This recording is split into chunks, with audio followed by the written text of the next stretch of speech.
Struggling to stay consistent with your workouts? Trust me, you're not alone. Let's break it down and get you back on track for good. Life gets busy, motivation fades, and suddenly your fitness goals take a back seat. But here's the truth.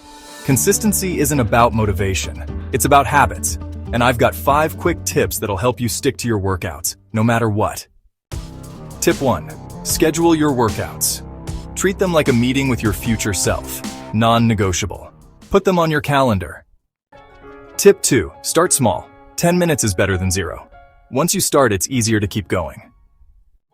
Tip 3.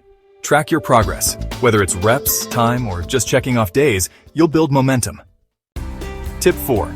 Get an accountability buddy. Share your goals with a friend or post online. It keeps you honest. Tip 5. Make it fun. Try new workouts, play your favorite music, or join a class. If you enjoy it, you'll stick with it. Consistency isn't perfection. It's showing up even on the tough days. So set your plan, stay patient, and keep moving. You've got this. Like and subscribe for more fitness tips.